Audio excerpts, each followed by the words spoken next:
Assalamu alaikum doctors. I hope you all are good and doing great in your life.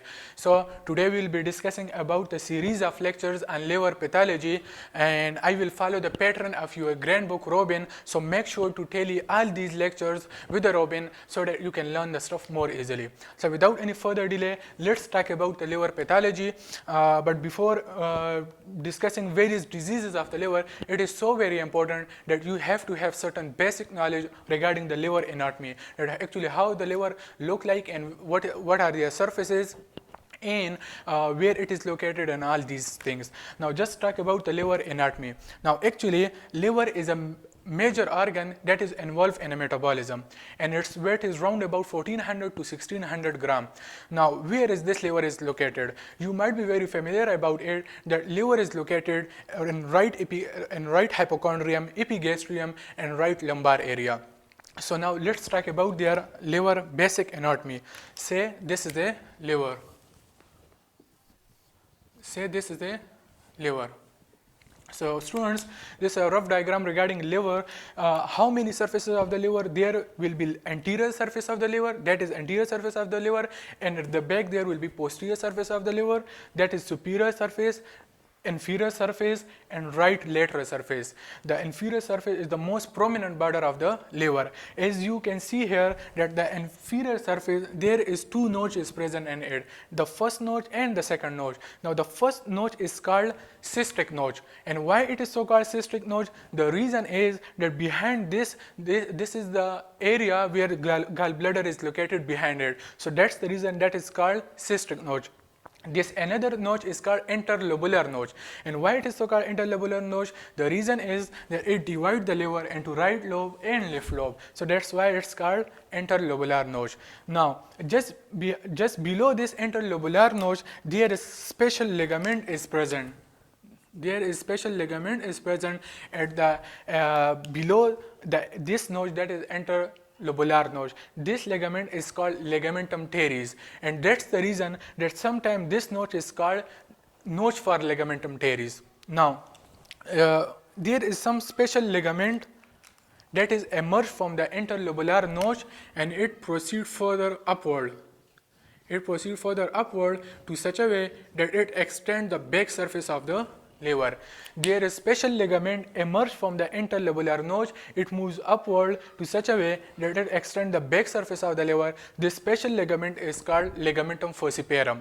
Now the point is that on the either surface of this Ligamentum Falciparum, there is some fold. There are some peritoneal folds that are extended into the right side and left side from this falciform ligament, and when we move downward, this folds of peritoneum, it increase in number to such a way that it forms a sheath. It forms a sheath.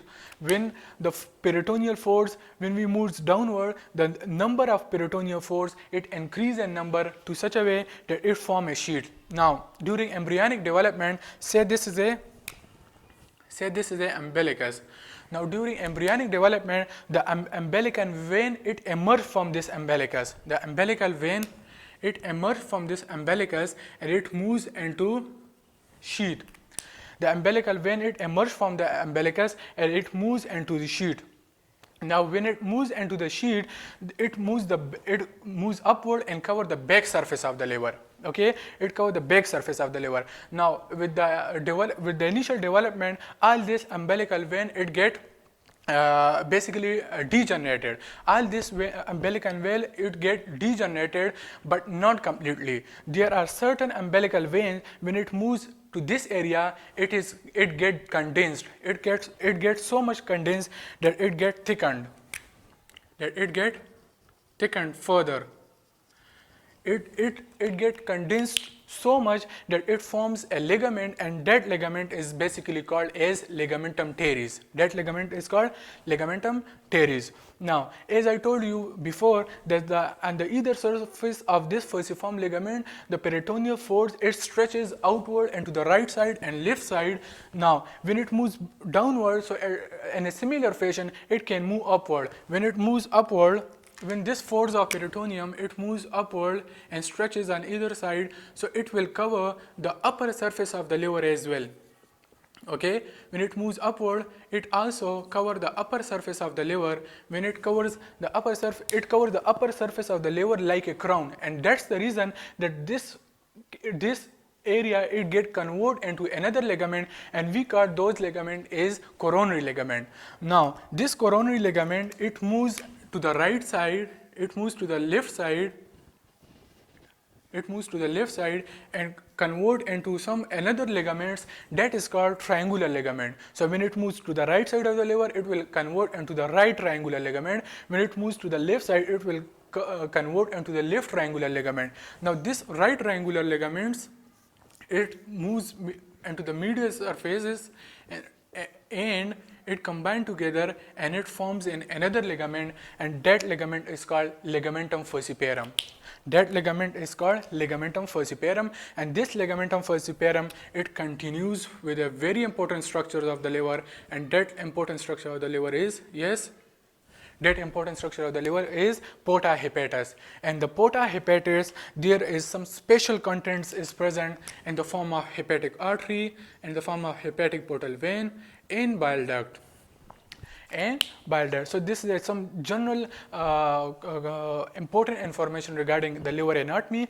Where is this liver is located? That is located in the right hypochondrium, epigastrium, and right lumbar area. Now, how many surfaces of the liver is? There are 5 surfaces of the liver. That is anterior surfaces, there will be posterior surface, superior surface, inferior, and right lateral surface. Now, there are 2 nodes for it, that is cystic node and interlobular notch. Now, just this interlobular notch, below there is ligamentum teres for it. Now, there is some special ligament emerge from the interlobular notch, and that ligament is called ligamentum falciparum, that cover the back surface of the liver further. Now, during embryonic development, I told you that this umbilical vein is emerged from the umbilicus and it moves into the sheath and cover the back surface of the liver. But these all umbilical veins, with the passage of time during embryonic development, it get degenerated, but not completely. There are certain umbilical veins, it get persist here, it get condensed here, it become thick, and it form a ligament. That is ligament is ligamentum teres. Now, and another thing I told you that these folds of peritoneum, when it moves backward, so it is in a similar fashion, it can move upward. When it moves upward, it covers the upper surface of the liver like a crown, and that's the reason that this is called the coronary ligament. This coronary ligament convert into the right triangular ligament and to the left triangular ligament. They combine together from the ligamentum venosum. That is continue with the let us continue with the porta hepatis, and the porta hepatis is very important structure. We will be discussing all these structures in a bit detail in upcoming lecture, but till now just you have to know that this is porta hepatis. Their content is hepatic artery, hepatic portal vein, and bile duct. So students, this is some basic liver anatomy structure. Hopefully up till now you learn these things more efficiently. Now let's talk about the liver specific blood supply. Students, if this is a liver, say this is a liver. So the liver blood supply, it is coming from the GIT. All GIT blood supply, it comes to the liver, and as a result of all vein that emerge from intestine, and from intestine through the hepatic portal vein, it came to the liver, and from the hepatic portal vein, by the inferior vena cava, from the hepatic vein, it goes into the inferior vena cava. Right to the heart. So if we talk about the blood supply of the liver, so it came from the GIT blood supply by hepatic portal vein, and it emerged by hepatic vein, that is hepatic portal vein. Here is hepatic vein, and through this hepatic vein it goes into the inferior vena cava. So this is so very important. Let's say if this is a liver, so the liver blood supply, we talk about the liver blood supply, so the 30% blood supply of the liver, it comes from the hepatic artery. The 30% blood supply of the liver, it came from the hepatic artery, while the 70% hepatic blood, it comes from the hepatic portal vein. It means hepatic portal vein is very important for it, and all the veins, all the blood that came, that is venous blood. It means the oxygen level will be decreased, but they are neutron rich blood. So the 30%, the liver blood supply, 30% coming from hepatic artery, while 70% it's come from the hepatic portal vein. So students, this is the liver specific blood supply. Now we will be discussing the liver microscopic structure of the microscopic structure of liver. Now till now we discussed the general anatomy of the liver structure and the liver specific blood supply. Now let's talk about the microscopic structure of liver. Microscopic structure of liver. So students, it is divided into two important models for it. That is lobular model and that is triangular model. There are two models for the microscopic structure of the liver, that is lobular model and triangular model. Lobular model is more acceptable model, while triangular model it is less acceptable model. Now, and as you know that the liver cell is called hepatocytes. You might be very familiar about it. The liver cell is called hepatocytes. Now, in the lobular model, the liver is divided to such a pattern that it is converted into certain lobules. So in this model, the liver is divided into certain lobules. In fact, it is divided into hexagonal lobules. Say if I draw the structure, it should be look like as this. So in the lobular model, this in the lobular model, it is arranged like this in the hexagonal model. So in the center, there will be hepatic vein. In the center, there will be hepatic vein. Now, if hepatic vein at the center and at the periphery of this model, like at each corner, and all these corners, there will be three things, that is hepatic artery, hepatic portal vein, and bile duct. It will be present at the periphery at each corner, and we call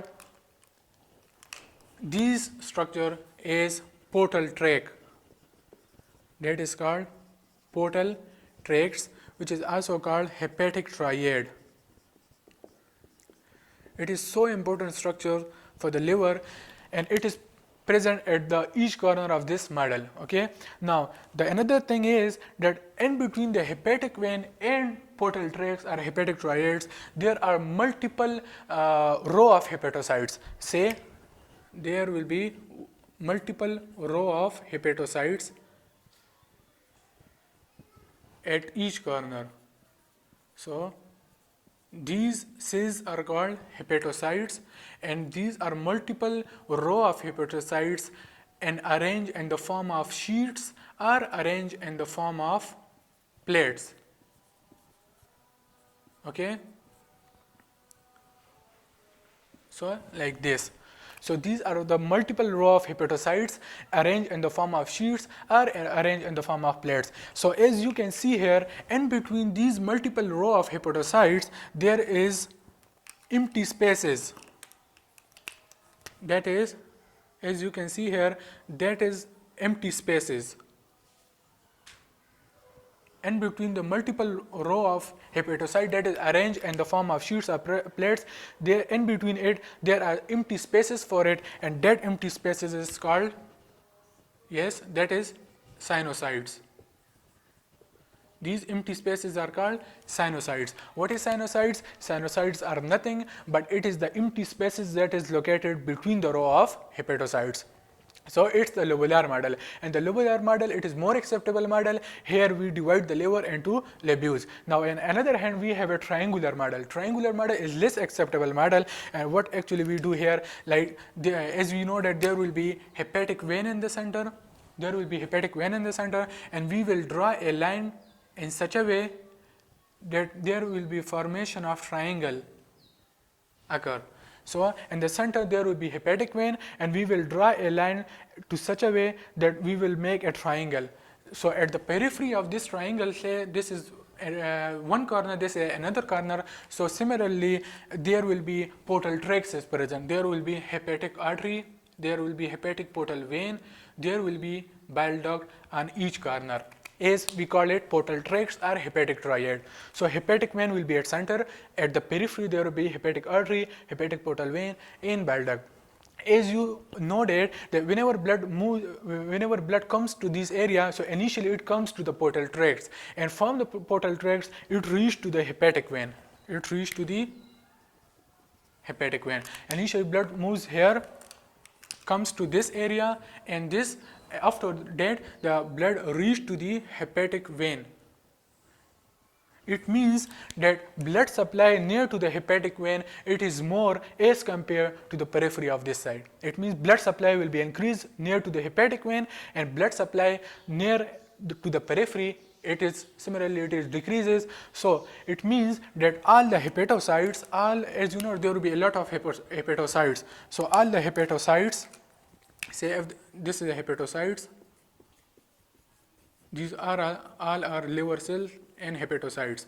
So all the hepatocyte that is near to the hepatic vein, it receive larger blood supply. That's the reason they will well nourished as compared to periphery. All hepatocyte that is located at the periphery, it will not well nourished because of receiving less blood supply. Okay, so on the basis of this blood flow, we divided this into the certain zones, that is zone 1 and zone 2 and zone 3.